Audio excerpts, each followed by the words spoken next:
CBS13 News, always streaming on CBS News Sacramento.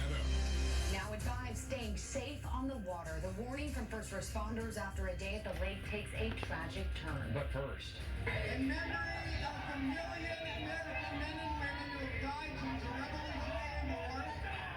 pro-Palestinian demonstrators marching through the streets interrupting solemn ceremonies to honor the fallen this Memorial Day. We've got a lot to get to tonight. Thanks for joining us for the CBS 13 News at 5. I'm Curtis Mick. And I'm Hunter Sowards. We want to start with your reporter Steve Large live at the Sacramento Memorial Auditorium with details on the protest we just showed you. Steve, it left some members of the community outraged. And you can see the aftermath of that protest here at the Memorial Auditorium. There is red paint in the form of handprints all over the steps here. This was a day to honor the lives of soldiers who paid the ultimate sacrifice. It was interrupted unexpectedly.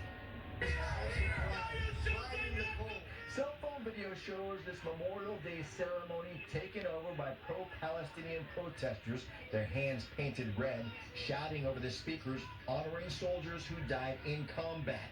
A sacred day for those in attendance.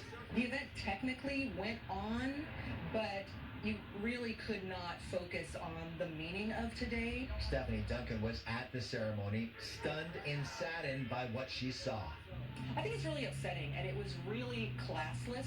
To do that on today of all days is really just the wrong time and place. It would be like showing up at someone's funeral and then screaming something else about your whatever thing that you're protesting. The protesters also marched down J Street into a separate event at the California State Capitol. Police served as traffic control. The Council on American Islamic Relations was asked to observe the protest. It did not organize it. Even within the crowd, there are people who are kind of questioning whether, the protest was moving in the right direction, whether protesting Memorial Day was the right thing or on Memorial Day, because we know that it's a day that holds so much importance for folks. Do want to show you this statement from the mayor of Sacramento, Darrell Steinberg. He was at this event at the Memorial Auditorium, and he issued this statement following the protest. Freedom of speech does not mean shouting over others and preventing them from exercising their rights to speak.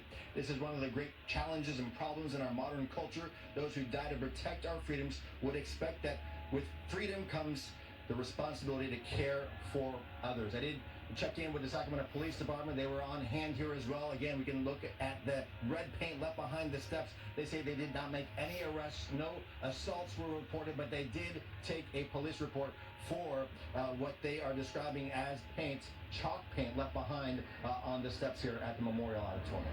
All right, Steve Large, thanks so much for that live update. There were other tributes to the fallen across